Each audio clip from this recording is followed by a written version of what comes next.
ഇവിടെ നമ്മൾ ആലോചിക്കേണ്ട ഒരു കാര്യം, കേരളത്തിലെ വി സിമാർ ആദ്യമായാണോ ഇങ്ങനെ RSSന്റെ പരിപാടിയിൽ പങ്കെടുക്കുന്നത്? കഴിഞ്ഞ വർഷം ജൂലൈയിൽ എറണാകുളത്ത് വെച്ച് ഉദ്ധാൻ എന്ന് പറയുന്ന അവരുടെ ഒരു പരിപാടിയിൽ അവർ പങ്കെടുത്തതായി നമുക്കറിയാം. 4 യൂണിവേഴ്സിറ്റി ആളുകൾ അതിൽ പങ്കെടുത്തിട്ടുണ്ട്.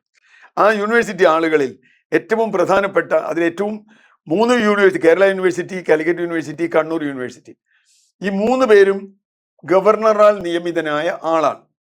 പക്ഷേ അതിൽ അത്ഭുതപ്പെടുത്തിയത് കുഫോസിന്റെ, അതായത് നമ്മുടെ സമുദ്ര മത്സ്യ ഗവേഷണ കേന്ദ്രത്തിന്റെ VC ആയ A ബിജുകുമാറാണ്. ആരാണ് ബിജുകുമാർ? ബിജുകുമാറിനെ നിയമിച്ചത് ഗവർണർ അല്ല. ഗവർണർ ആണെങ്കിലും അല്ലെങ്കിലും ബിജുകുമാർ അവിടുത്തെ ഇടതുപക്ഷ അധ്യാപക യൂണിയന്റെ സമുന്നതനായ നേതാവാണ്. ഇടതുപക്ഷ രാഷ്ട്രീയം കൈകാര്യം ചെയ്യുന്ന ആളാണ്. എന്തുകൊണ്ട് ബിജുകുമാർ അതിൽ പോയി എന്ന് പലരും അത്ഭുതം കൂറി. കാരണം മോഹൻ കുന്നുമലോ അതുപോലെയുള്ള ആളുകളെ OP രവീന്ദ്രനെയൊക്കെ അവർ വച്ചിട്ടുള്ളവരാണ്.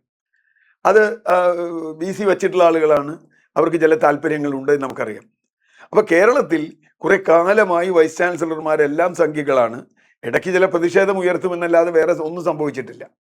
ഇപ്പോൾ പ്രതിപക്ഷം ഇത് ഉന്നയിക്കുന്നത്, ആവശ്യം പ്രതിപക്ഷം എന്ന നിലയിൽ ഉന്നയിക്കാം. പക്ഷേ അവരോർക്കുന്നത് നല്ലതാണ്, അവരിരുന്ന കാലത്ത് അവരുടെ യൂണിയനിൽപ്പെട്ട ഇടതുപക്ഷക്കാരനായ ഡോക്ടർ A ബിജുകുമാർ ഇതുപോലെ ഉദ്ധാൻ എന്നോ എന്തോ ഒരു പരിപാടിയിൽ എറണാകുളത്ത് RSSന്റെ പരിപാടിയിൽ പങ്കെടുത്തിട്ടുണ്ട്.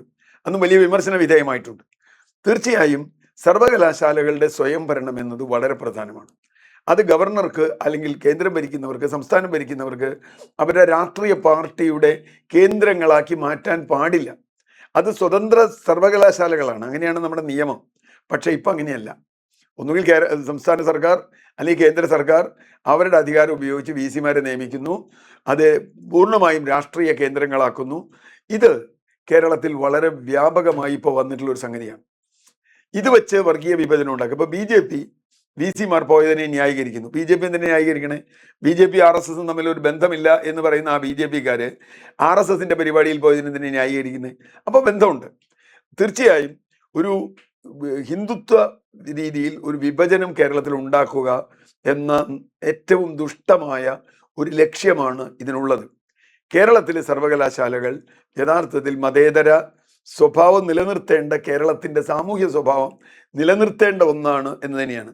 മുഖ്യമന്ത്രിയും ഉന്നത വിദ്യാഭ്യാസ മന്ത്രിയും ശക്തമായി പ്രതികരിച്ചിട്ടുണ്ട്. പക്ഷേ ആ പ്രതികരണം എത്രത്തോളം പോകാൻ കഴിയുമെന്നല്ല. കഴിഞ്ഞ സർക്കാർ എല്ലാം നോക്കിയിട്ടും ഒന്നും ചെയ്യാൻ പറ്റിയില്ല.